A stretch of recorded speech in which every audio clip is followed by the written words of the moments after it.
Hello everybody, this is Digraj Singh Rajput. Welcome to social school. इस video में हम क्या पढ़ने वाले हैं? इस वीडियो में हम पढ़ेंगे challenges to political parties. Challenges to political parties. देखिए, पिछले वीडियो तक आप लोगों ने पॉलिटिकल पार्टीज क्या है, meaning, function, national political parties, state parties, ठीक है, तो उन सभी चीजों के बारे में समझ लिया। अब यहां से चैप्टर के ये वाला वीडियो, इसके बाद वाला जो टॉपिक है, ये दोनों टॉपिक्स आपको थोड़ा सा एनालिटिकल पार्ट पे ले जाते हैं कि अगर पॉलिटिकल पार्टीज हैं तो कुछ भी है तो उसका अच्छा भी है, बुरा भी है। तो वो जो नेगेटिव साइड है या फिर कह सकते हैं कि जो प्रॉब्लम्स हैं, जो चैलेंजेस हैं पॉलिटिकल पार्टीज के सामने, वो क्या चैलेंजेस हैं, उन्होंने कैसे रिफॉर्म किया जा सकता है, वो हम नेक्स्ट वीडियो में पढ़ेंगे। बाकी प्रॉब्लम्स क्या क्या है, चैलेंजेस क्या क्या है, वो हम इस वीडियो में पढ़ने वाले हैं, समझने वाले हैं। ठीक है, as you know the political parties are the most visible face of democracy. अब जब मोस्ट विजिबल फेस है पॉलिटिकल पार्टीज डेमोक्रेसी का, तो अगर कोई प्रॉब्लम होगी तो जनता किसे पकड़ेगी?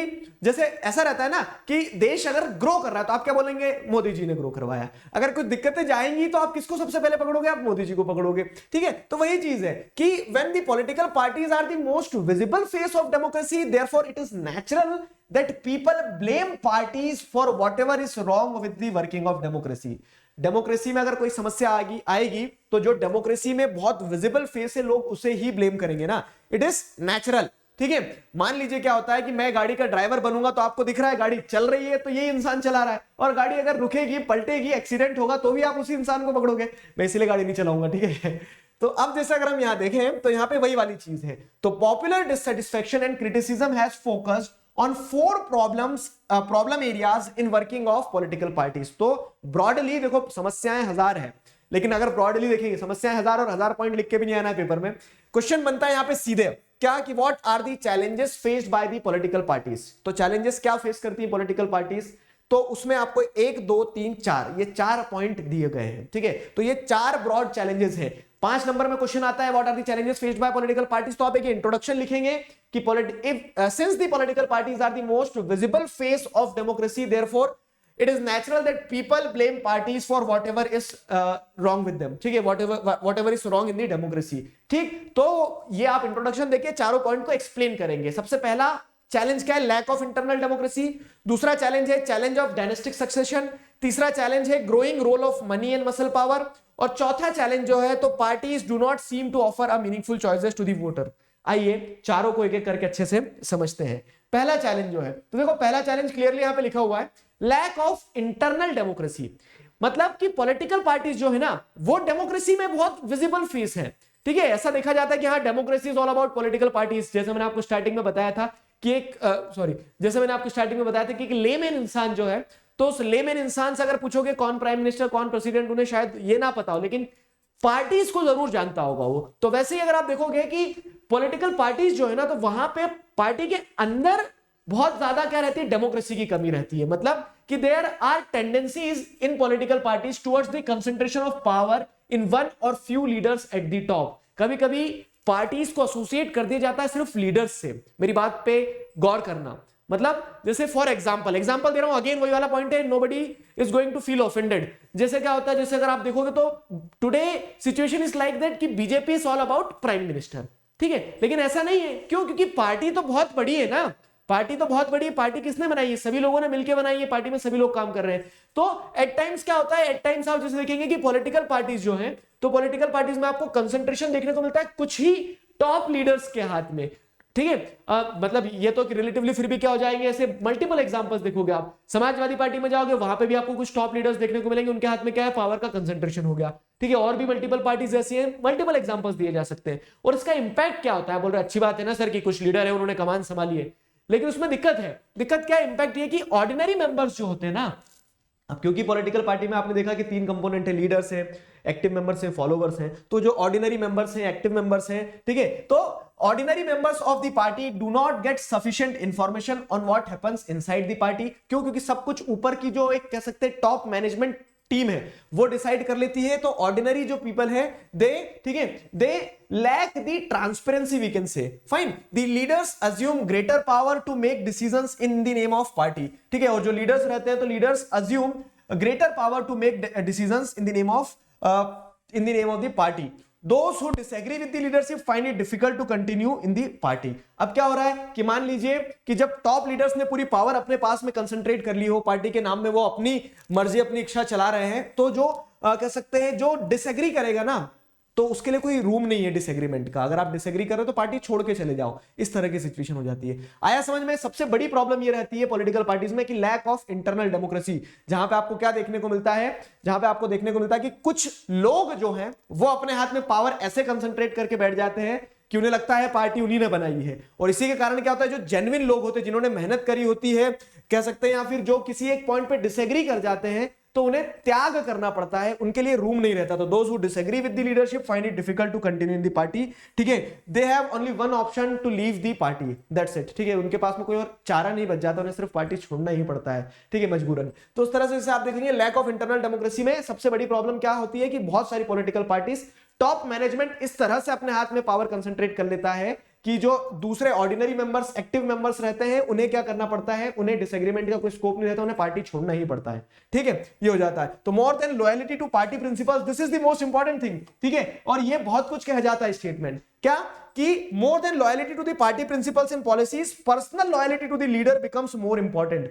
मतलब कि जब पार्टी में लैक ऑफ इंटरनल डेमोक्रेसी होती है, जो पहला चैलेंज है, इसे अच्छे से समझना, तो उसके चलते टॉप मैनेजमेंट तो पावर अपने पास रख लेता है, लेकिन जो लोग बने हुए हैं पार्टी में, तो उनके पास में ये रह जाता है कि आप पार्टी के प्रिंसिपल, पार्टी की पॉलिसीज को तो एक तरफ ताक में रख दो, आप तो सिर्फ क्या करो, जिसे हम क्या कहते हैं, चापलूसी कहते हैं ना। तो जो चापलूसी करेगा, loyalty to the leader become more important, ठीक है, rather than loyalty to the party principle. तो पार्टी प्रिंसिपल, पॉलिसीज वगैरह जो है, लोग उस पर ध्यान नहीं देते, फिर काम पे ध्यान नहीं देते, लोग किस चीज पे, appeasement of the top party leaders, उस पर ध्यान देते हैं। तो ये एक समस्या होती है जब पार्टी के अंदर क्या होती है, लैक ऑफ इंटरनल डेमोक्रेसी होती है। पहला चैलेंज समझ में आया। अब आपको आंसर कैसे लिखना है, तो देखो वो मैं समझा देता हूं। आंसर लिखते समय मैंने बताया ना कि 5 नंबर में क्वेश्चन आएगा, तो आपने यहां क्या करा, अपना बढ़िया इंट्रोडक्शन लिखा, जो इंट्रोडक्शन मैंने स्टार्टिंग में बताया।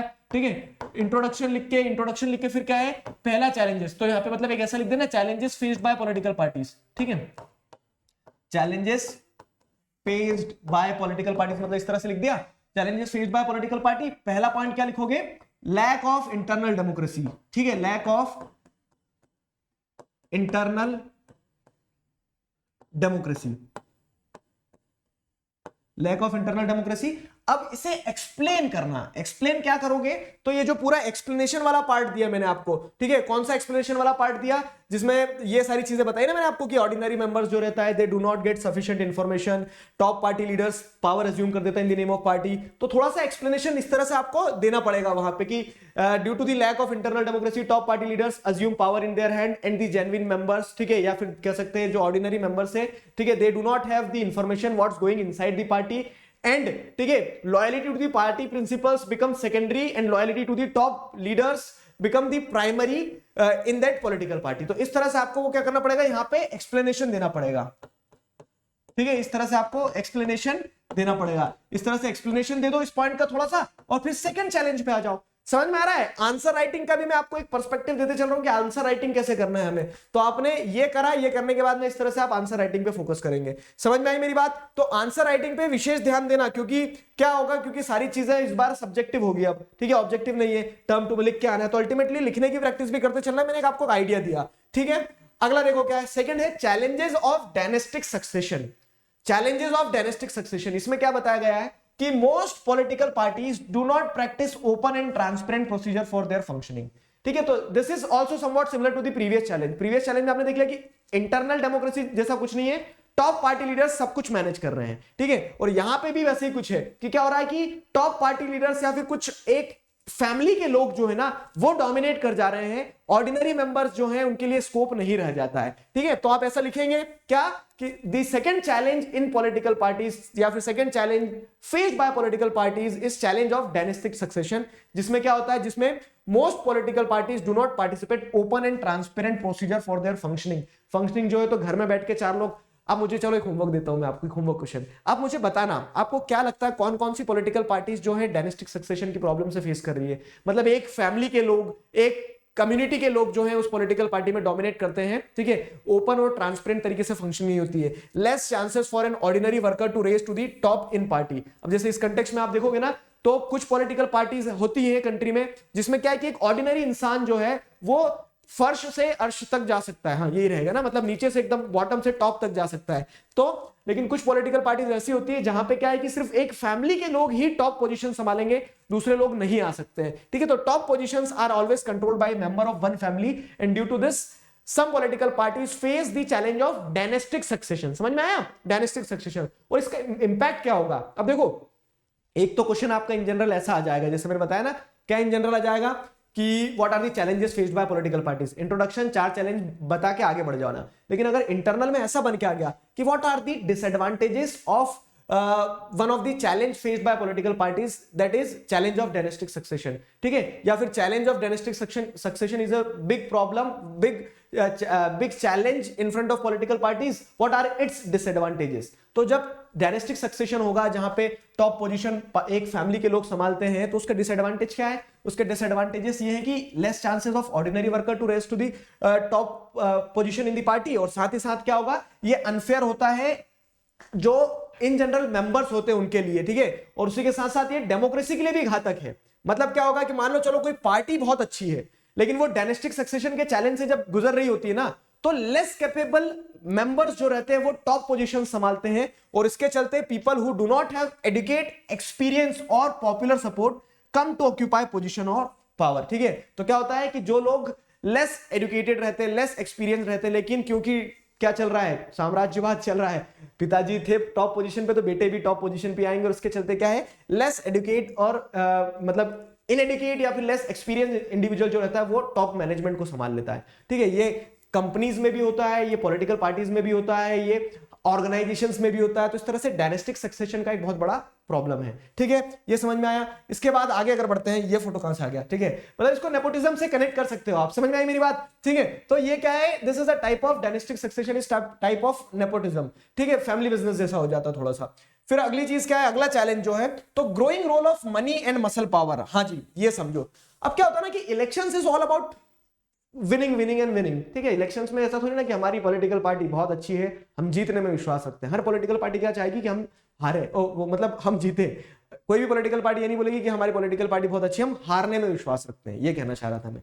तो अब जब कोई भी हारने के लिए नहीं आता, सब जीतने के लिए आते हैं इलेक्शन में, तो शॉर्टकट का इस्तेमाल किया जाता है कभी कभी। वो शॉर्टकट क्या होता है पता है, शॉर्टकट ये होता है कि political parties tend to nominate those candidates who have or can raise lots of money, जो पैसा रेज कर सकते हैं। क्यों? क्योंकि उन्हें दिख रहा है कि जीतना है तो पैसे से जीत पाएंगे, तो हमें ऐसे कैंडिडेट की जरूरत है जिसके पास पैसा हो, ठीक है, मनी हो, मसल पावर। मसल पावर ऐसे तो नहीं कि जिम में से लोगों को उठा के ले आएंगे, चलो तुम इलेक्शन लड़ो, जितवा दोगे तुम। मसल पावर मतलब क्या है कि जिसका क्रिमिनल कनेक्शन हो, ठीक है। तो रिच पीपल एंड कंपनीज, ये वाला पॉइंट समझो। देखो, party support criminals who can win elections. अब क्रिमिनल कनेक्शन है तो क्या है, वो दादा राज मतलब दादा भैया टाइप से है उस एरिया के पूरे, ठीक है। अब दादा भैया टाइप से हैं तो उसमें क्या होगा कि लोग डरेंगे और डर के उन्हें वोट दे देंगे, ठीक है। एक परसेप्शन ये रहता है। इस कारण से एट टाइम्स पार्टीज क्या है, जो क्रिमिनल्स रहते हैं, ठीक है, तो उन क्रिमिनल्स को क्या दे देती है, उन क्रिमिनल्स को पार्टी टिकट दे देती है, क्योंकि पार्टी को ऐसा लगता है कि उसके लिए जीतना आसान होगा उस कॉन्स्टिट्यूएंसी से अगर वो उस इंसान को नॉमिनेट कर देगी। तो इस तरह से मसल पावर, मनी पावर में क्या हो जाता है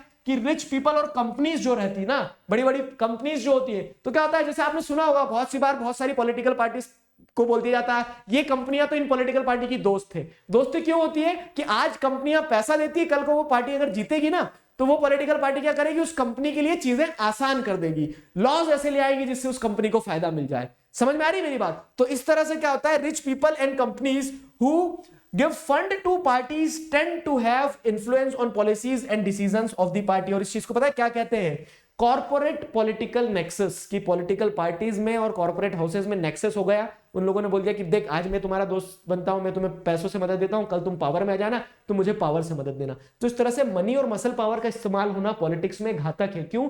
क्योंकि जेन्युइन कैंडिडेट्स जो हैं, ठीक है, जो सही चीज है वो दब जाती है पैसे और पावर के नीचे, ठीक है। तो इस तरह से क्या है, growing role of money and muscle power is another important part, ठीक है। This is the another important aspect of challenges to political parties. एक और जो मतलब वही है, देखो सब कुछ पैसे से चल रहा है यहाँ पे एक तरह से देखा जाए तो, ठीक है।